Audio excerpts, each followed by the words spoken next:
Okay, so now we are moving on to the outside layer of the brain, sort of what we think of as the brain. This is what we can see if you are just looking at a human brain. The cerebral cortex, what you can see without having to make any cuts or anything like that is the cerebral cortex, and then you can also see the cerebellum below it. The cerebral cortex is a very, very thin outer layer. Even though it looks like it's thick, it's only about a millimeter thick, made up of what is called gray matter. Okay, you can see in this diagram right here, the gray matter is that outside, and then beneath that is what is called white matter. All of this around in here, like going from like basically all of that to the outside is called the cerebrum. I doubt you would ever be asked about that, though.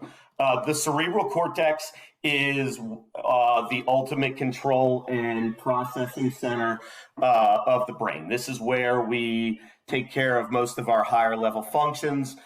It is also the part of the brain that deals with sensory input from our senses, and the part that sends out most of our motor movement, sends out signals to the limbs and whatnot to move. The outer layer of the brain is the cerebral cortex, is made up of all of these wrinkles, okay, and what are called gyri and sulci, or easier, like that little area right there, that's called a fissure. The reason why we have all of these wrinkles is it allows for more surface area in a smaller space. If we didn't have all of these wrinkles, we would need to have a skull that was roughly 3 square feet to be able to hold the size hold a brain of our size.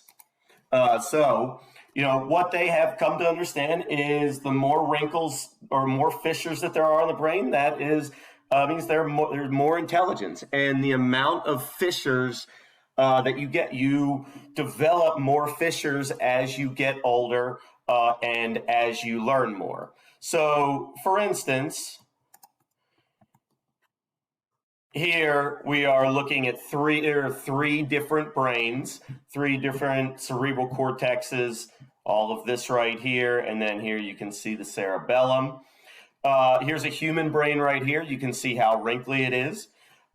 Here is a dolphin brain right here.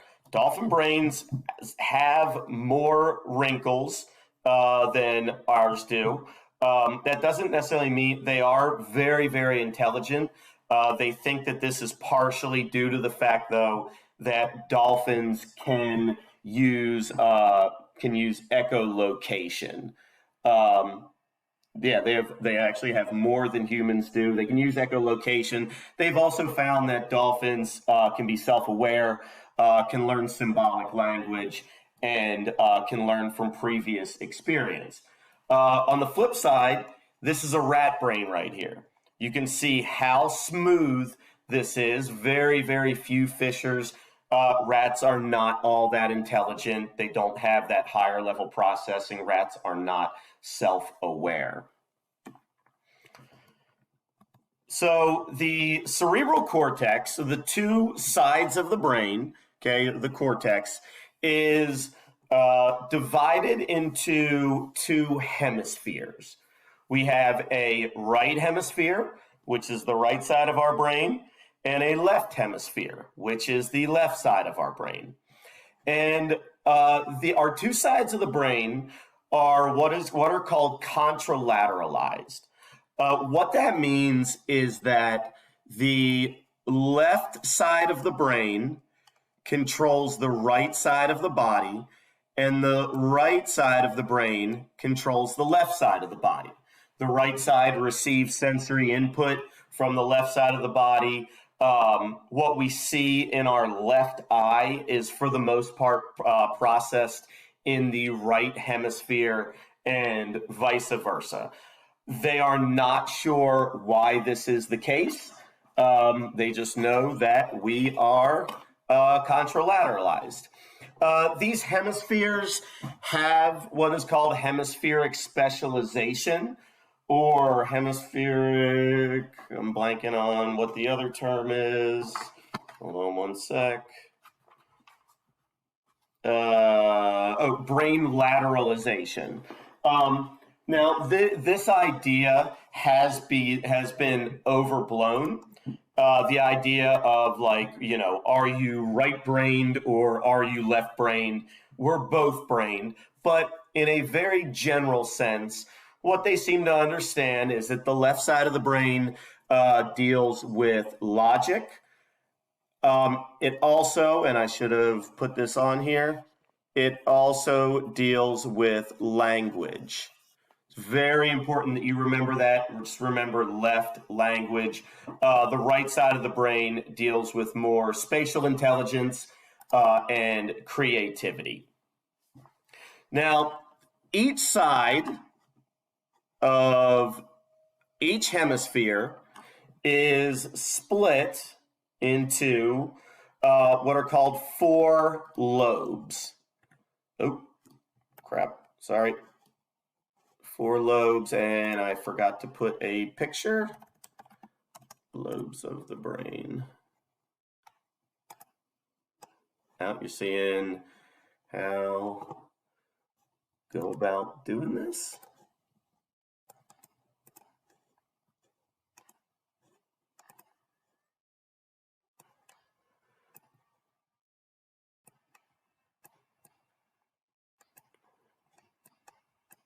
Sorry for the silence. Okay. Oh, I guess I could have paused it. Crap.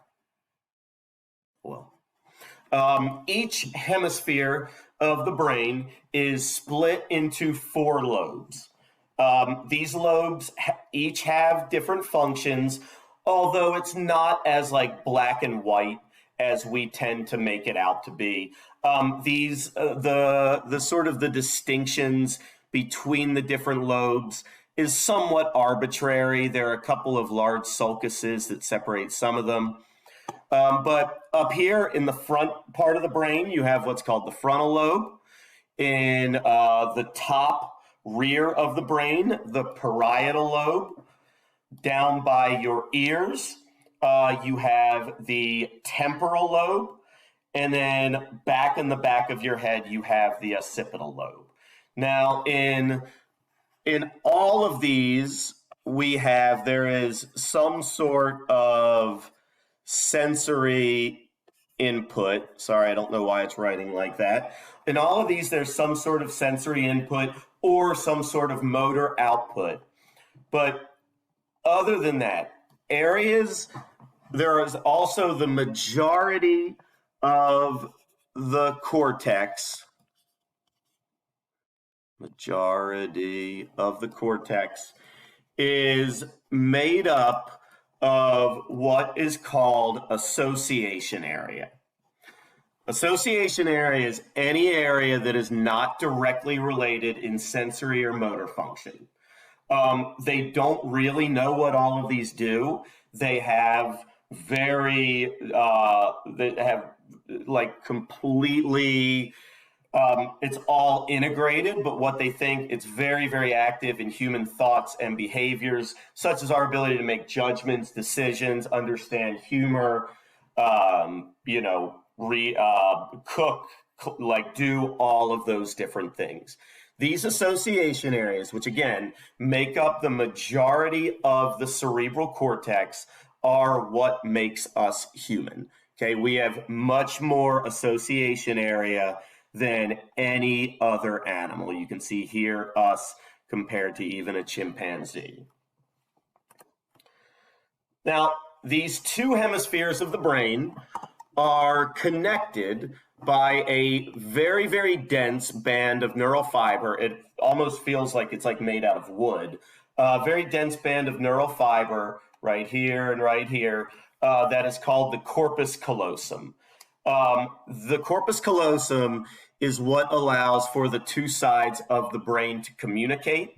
For instance, if you see something in your left visual field, that is going to be sent to the right side of your brain, but the right side of your brain does not have language.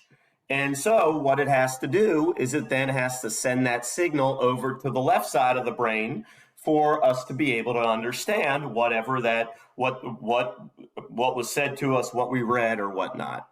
There is a surgery that can be done. It's an example of lesions where they go and they cut the corpus callosum. This is usually done in extreme cases of very extreme seizures. All this does is it doesn't allow for the left and the right hemispheres to communicate. So somebody with split brain, if they read something in their left visual field, they will actually not be able to report anything that they read, since the right brain does not have language and the right brain does not communicate with the left brain when there is split brain. Okay, so for the next video, all right, so there's a video on here. If you're just interested in just seeing all of these different parts of the brain, this video right here is very, very good. It's very, very detailed. So for the next video, we will go through the lobes.